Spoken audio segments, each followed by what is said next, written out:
I used to take sales calls and I used to get it all the time. It's like, how quick can I get an ROI? What's the guarantee? You are the ROI. Yeah, exactly. The ROI you get is a reflection of the effort and commitment that you put into it. So like if you're asking that kind of question, it's not a lack of trust in you, it's usually a lack of trust in themselves because they know they're not actually going to put all into it. I did not expect the content to be that good.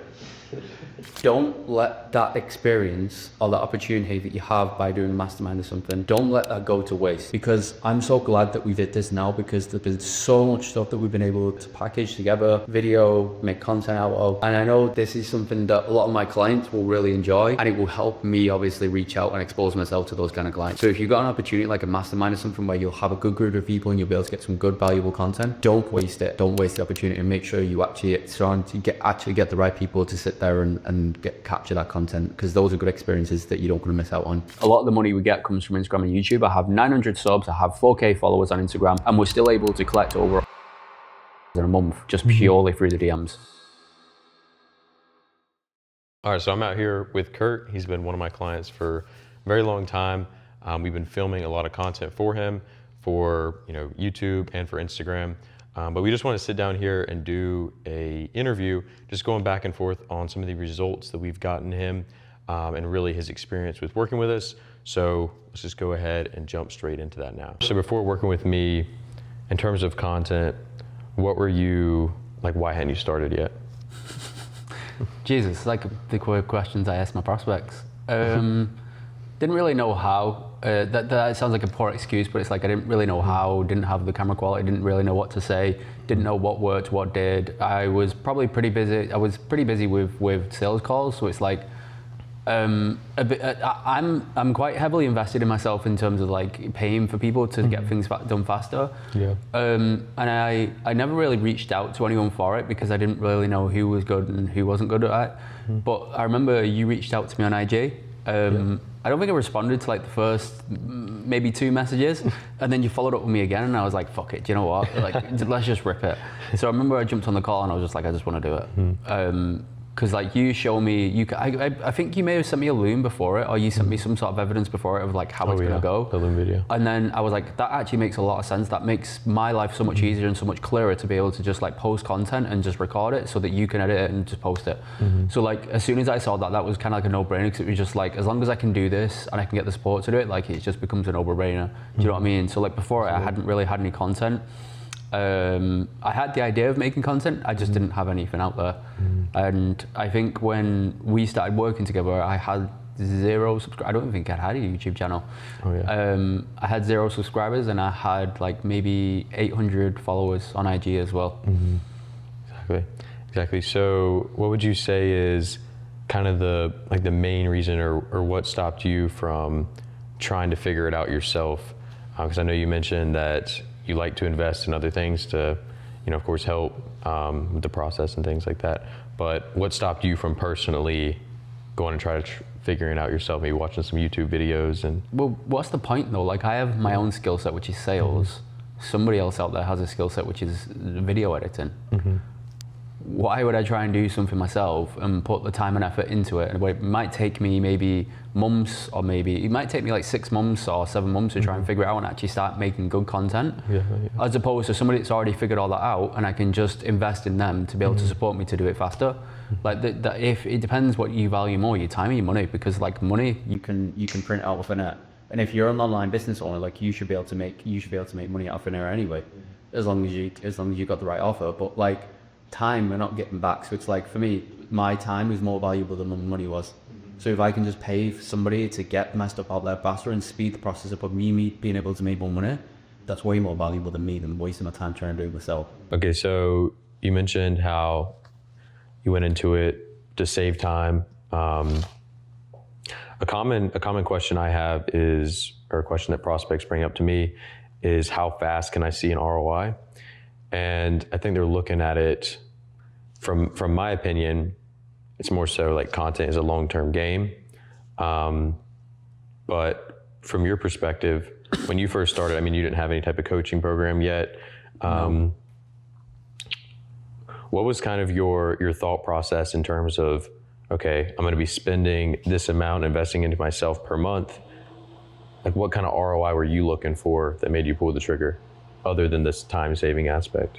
I was looking down the road because it's like you said, content is a longer term game where you've got to kind of build up that value, that trust before you can get an ROI. Because if you're already expecting like a quick ROI, then that doesn't really make sense especially when it comes to content, because you've got to obviously build the value for your own prospects, for your own clients, to be able to get them to trust you eventually. Yeah. But like, it's not how fast can I get the ROI, it's more so a case of like, how far can this actually take me? Like, how much of a long-term game is this once I start stacking the content, stacking the value, and then this all plays into long-term, because it's like my YouTube now. I wasn't expecting a fast ROI, but like with the YouTube videos that we posted, if we look 5 months down the line, like I was just off the basis of YouTube, I was collecting like 100 grand cash just straight cash collected. Just off YouTube videos. So it's like, I could have asked myself, and I could have give it a month or give it 2 months and be like, oh yeah, I haven't got an ROI yet, might as well to give up. Or I could have looked at it in terms of like, okay, I see the vision where this is going. If I can keep the inputs consistently and just keep posting and posting and posting, that will be a byproduct of like my return on investment down the line. So I think when people are asking how fast can I get an ROI, it's because they're looking at it from like a scarcity perspective of like, oh, I'm spending all this money, I'm getting no return. But like, that's the wrong way to look at it as an entrepreneur, as an investor, because you should be looking at it down the road of like where this can actually take me. Because content will be there, it will be online, like as long as the internet exists, the content will still be out there. It's not like it's going to disappear. And the more content you put out there, the more primed your prospects can become by the next time they come to see you as well. Exactly. So it's way more powerful. Like, people shouldn't be asking themselves like, how fast can I make an ROI? They should be asking themselves like, what kind of a game can I create out of this? What kind of vision can I have with all of this? Wrong mindset. Exactly, I agree. And I think too, the people who usually bring that up are people who are trying to get in it really quick or not super serious about it. Because otherwise, why would you Well, they're start? asking the wrong questions, aren't they? Yeah. Like, if they're asking, those are not the right questions. It's like, what do I need to do to get to X point? Exactly. Yeah. Like, how much content do I need to make so that I can reach X point? They're asking the wrong questions because they're coming into it with the wrong attitude and the wrong mentality. And if they're asking silly, I get it all the time. Like, I used to take sales calls and I used to get it all the time. It's like, how quick can I get an ROI? What's the guarantee? Well, you are the ROI. Exactly. The ROI you get is a reflection of the effort and commitment that you put into it. Exactly. So like, if you're asking that kind of question, it's not a lack of trust in you, it's usually a lack of trust in themselves, because they know they're not actually going to put their all into it. I agree. And I would say too, like what you mentioned about, really what I find too is like, you've gotten insane results, but then again, you're the most consistent out of a lot of the clients I have. Reason being is because, I mean, just from what I can tell is, you're very passionate, you're very good at what you do, you believe in it wholeheartedly. And a lot of people, they don't really necessarily do that. So where does that like passion or dedication come from for you to keep consistently filming, and stay strong with that for months on end? Because it's like, if you offer a service, or you're a coach or a consultant in some kind of way, then there's obviously somebody that you support and help to be able to achieve an outcome, right? So the way that I see it is, the less content that I put out there, somebody is out there looking for my help or your help right now. And by you not putting content out there, they don't get the opportunity to receive your help because they don't have the exposure to be able to see you and work with you. So that's why I'm really passionate about. Sometimes it's I don't want to do it. Like, I don't want to sit there and content. Like this weekend, I flew you out to be able to come to Tulum for the weekend, and we recorded a full weekend of content. I could have easily just sat here, enjoyed my weekend in Tulum, just sit back and done no work. But the fact that there's still people out there that are looking for my help and they need my help, and by me not exposing myself to them, they don't get my help. So like, that's really important to me, to be able to get the content out there, provide help for them, make sure people can actually see me and the work that I do. So I think that's why I'm really passionate about it, because I know what it's like when I didn't have any help or I was lost and there was nobody there to kind of help me. So if I hadn't seen some of my mentors like content, then I wouldn't have got the help. So like, when you look at it from that perspective, and when you look at it from the perspective of my intention is to make sure I can help people that need my help, as opposed to looking at it from selfish reasons of like, oh, I want to be able to post content so I can just make more money. Exactly, yeah. That it becomes way more passionate because you start doing it for the right reasons instead of the wrong reasons. And that's when you become consistent. 100%. And I think that's huge there, because it's taking it from like a selfish point of view of, oh, I have to film, to, if I don't film, these people are going to miss out on an opportunity to make more money and even change their life. Right? So that's a really good point. You mentioned earlier about, collecting 100K cash through YouTube. Yeah. How much would you say, I guess kind of starting, so you started the coaching program, we worked for about 3 months. And then you released the coaching program. What were kind of the numbers from just like a rough basis from that first month all the way up until now? So the first month we probably did about, bear in mind, we kind of tested the market like a market fit. So we did, the first month we did low ticket, we did a 397 low ticket subscription model. We did about 15 grand on the first month of that. The second month we probably got it up to about $27,000 a month MRR. And then that kind of grew a little bit. I'd probably say up until around $34,000 a month within like 4 months in. And then obviously we transitioned to high ticket. I think because at that point we'd gotten some good results and we was able to make a lot of content. This is a good point to your first question as well, because by that point there was a lot of validation for the offer itself. So we had the confidence to be able to go high ticket because of all the value of the content that we built up. Does that make sense? Yeah, 100%. So once we transitioned to high ticket, I think the next month we did that, we probably made about 60. And then for the past 4 months, we've grown consistently. So we've done about, the last time we did an interview, I was at 97K. Then I did, I believe 105, 111, and then 128 just last month, so we did about 128. So it's grown consistently. And what you've got to bear in mind is the fact that we don't run sales calls. We don't have sales calls. We run DM closes. I've literally only just touched 4,000 followers on Instagram. And a lot of the money we get comes from Instagram and YouTube. I have 900 subs, I have 4K followers on Instagram, and we're still able to collect over $120,000 in a month just purely through the DMs. And that's just off the basis of content as well. So that just shows you like the power of you just stacking the value with your content. Like it's actually so powerful, and it's one of the reasons why I brought you out here this week, because I think like the content this weekend that we've created is absolutely unreal. Like I've seen some of the videos, I've seen some of the shoots. Some of that is absolutely exceptional. Like there's some really good fucking stuff. Pardon my language. But you even brought your partner out with you, and he's been absolutely tremendous as well. Like both of you together getting all these different angles, making sure you sit with me and record me at any given point to make sure I can get as much content as possible. This weekend has been really, really good, and it sets me up for a long period of time as well, so I don't have to go home and worry about making content. It's been really good. Yeah, I appreciate that. Yeah, we want to make sure that you get the best results, which is why instead of me just coming out here for the filming, I brought my partner so we can maximize the time we have and really get the best content we can. Regarding like the numbers and things like that with your program, why'd you decide to go the organic approach instead of just running paid ads from day one? It doesn't, we will get there eventually, but I think that's just because of how fast the group has kind of grown anyway. Because I'm like the main coach, like there's only so much fulfillment I can handle, and I feel like if I was to put ads out there, it would probably overwhelm. I'd be like, whoa, hang on a minute. But I think the organic approach has been really good because we get the right people, it targets our ICP perfectly, and we get the best results because the clients that we actually work with are spot on.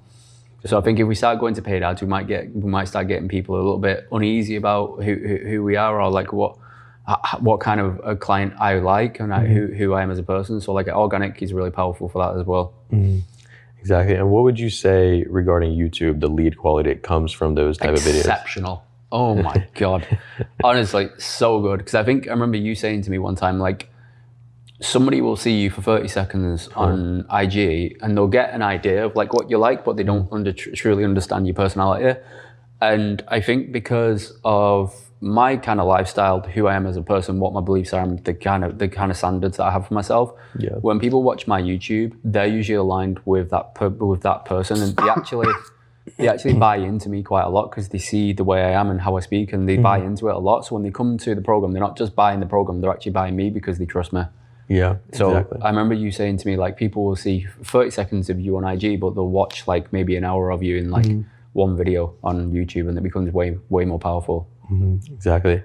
And what would you say regarding because there's a lot of people who want to start content and they might not necessarily live the lifestyle or travel these different locations or have really like aesthetic different shots that they could take, and more so not have the physique, you know, that you have. Because I mean, that definitely, you know, people kind of get a sense that you're very disciplined before you even speak, just from seeing that.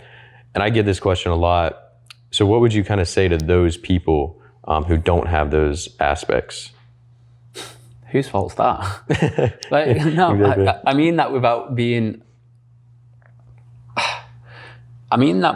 condescending. Like, whose fault is that? Like, if you're not, that's just a reflection because you're not making the money, you're not making the right decisions. Like, how about if you had started content and you had put value out there, how much money could you make?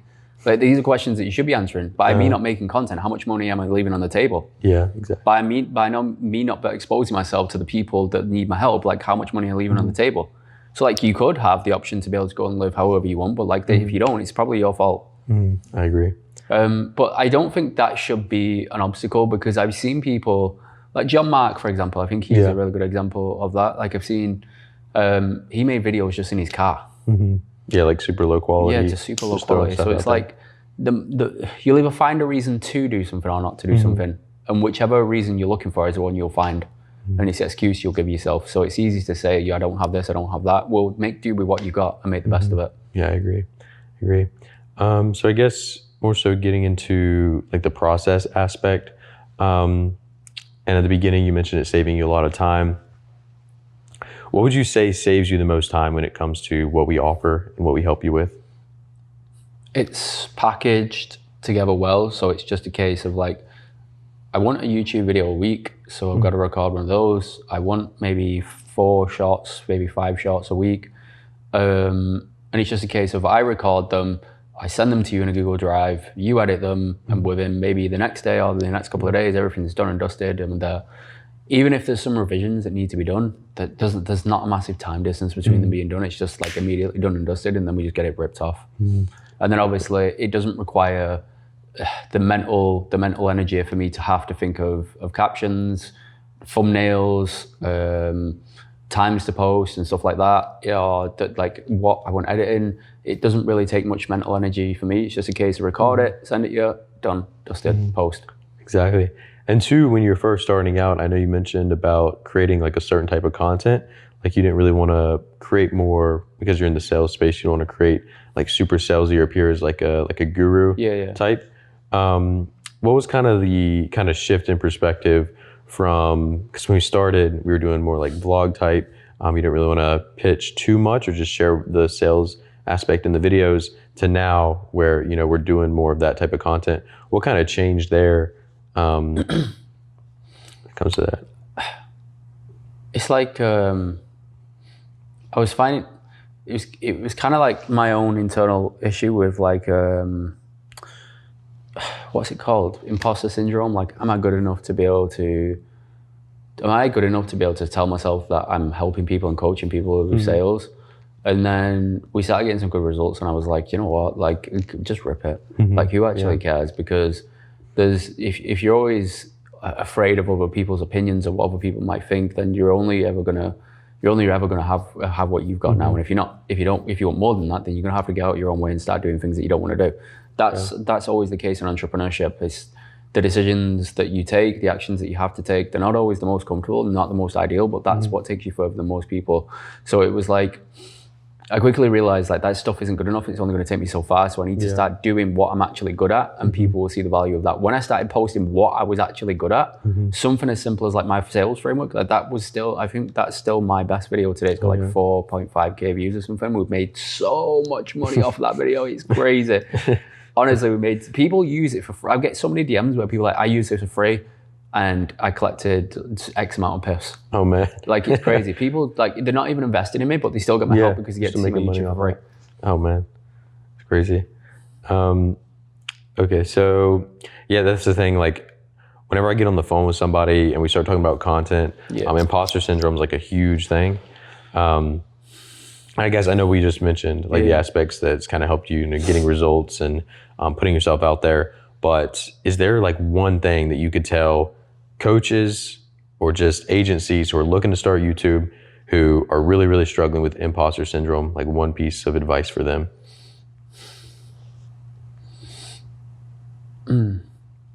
It's a fair question. Because it's like, there's so many ways you can define as what imposter syndrome is. Yeah. So it's like, for me, again, we'll kind of look at it from a selfish perspective. I think this is probably the best advice I can give people.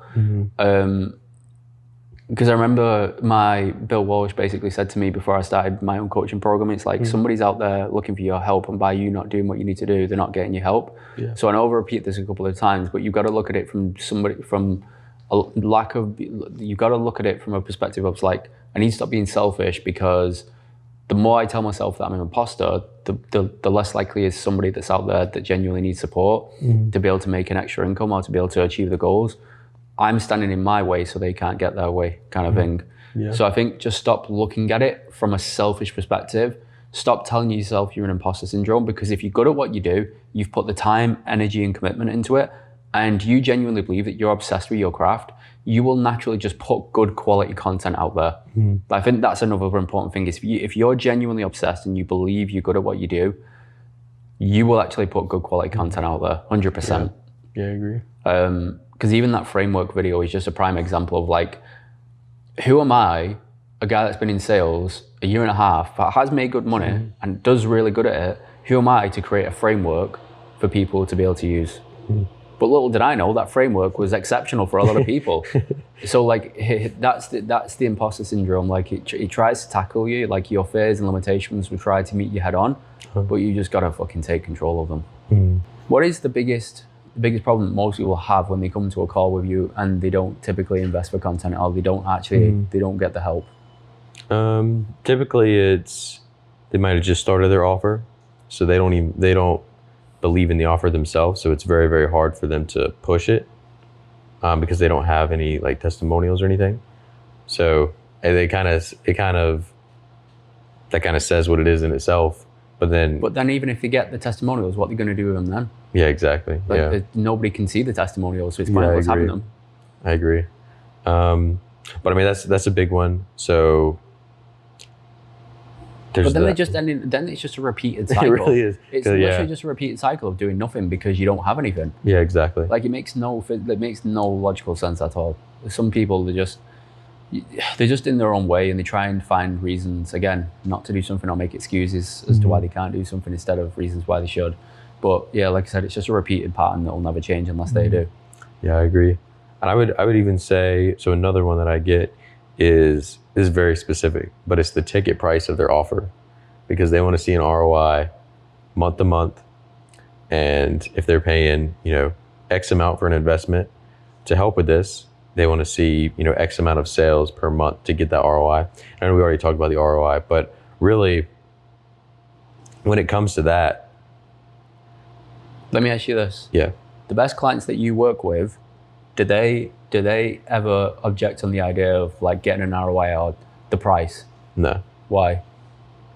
And it was never a question, because they believed so much in what they had to offer that YouTube or content was an additional thing to reach more people, that it's not like YouTube or content is going to solve every business problem there is.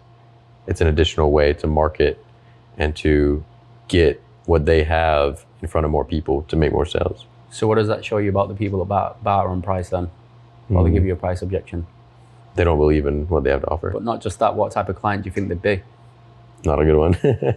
So do you want to work with good clients or bad clients? Good clients, for sure. There you go. Because good clients are good clients like me and whoever else you work with, they'll be the same reason why you're able to grow your business, because you'll get good results, and then you can work with better people, and you can maybe charge more, whatever it is, like I do sometimes. But like the more you work with better people, that's why I like organic, because the more I can work with my ideas like ICP, the better results I can get, because the better clients. Yeah, exactly. So it's the same thing with you, like the better clients you work with that just do the work and get on with it and don't question anything, the quicker they'll get an ROI.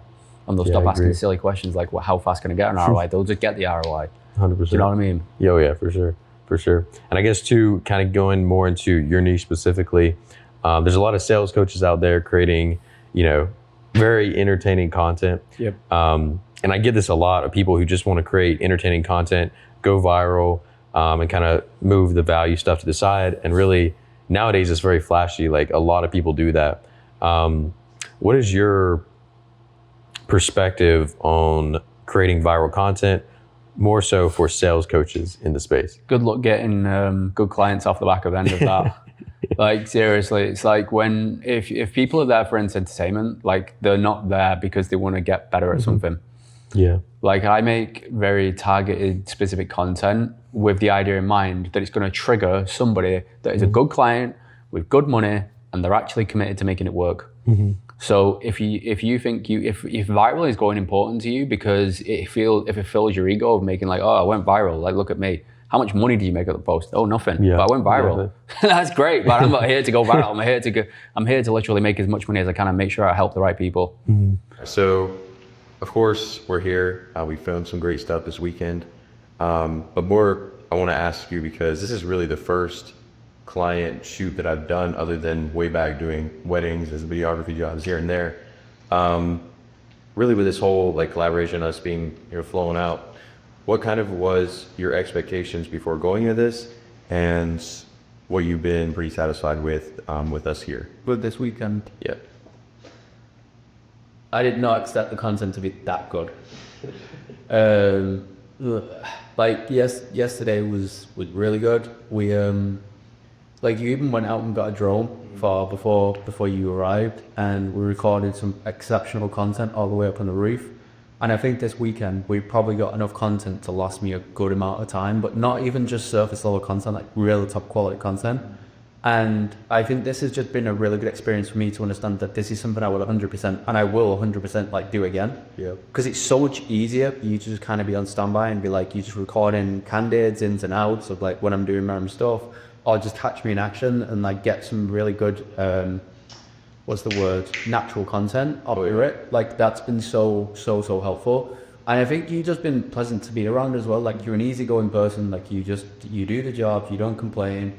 You have a burger every now and then, blessedly, absolutely stunning. And it's just been enjoyable to have you guys around. And you really, like, you both of you like are really good to work with. Like you organize everything really well. You set everything up. You've got all these ideas. It's like, we need to do this, the light in here, the light in there. You get everything organized and compacted in a way that just makes my life so much easier. And I know exactly what to do because I trust your obviously expertise. So it kind of it kind of, I had good expectations, but I think you went over and above to exceed those expectations. So what would you say for really even current clients or any other like coaches in the industry who are looking to kind of take their team out for a retreat, do a mastermind, who's looking for content? Yeah. And they want to pull the trigger on it, but they're just not sure if they're really going to be too in the way, or much of one thing that you kind of tell them? Don't let that experience or that opportunity that you have by doing a mastermind or something, don't let that go to waste. Because I'm so glad that we did this now, because there's been so much stuff that we've been able to package together, video, make content out of. And I know this is something that a lot of my clients will really enjoy, and it will help me obviously reach out and expose myself to those kind of clients. So if you've got an opportunity like a mastermind or something where you'll have a good group of people and you'll be able to get some good valuable content, don't waste it. Don't waste the opportunity, and make sure you actually get the right people to sit there and capture that content, because those are good experiences that you don't want to miss out on. Clay might get in the way a little bit every now and then, but he does a good job of standing out of the way. I'm only joking. So he does a really good job of standing out of the way, making sure that he's not in the picture and he's just there doing the job, and he's just committed to be doing the best job he can. So appreciate you, bro. It's an absolute pleasure. Of course. Appreciate your time, and that could be the end of it here. Made the right decision. Sir. All right.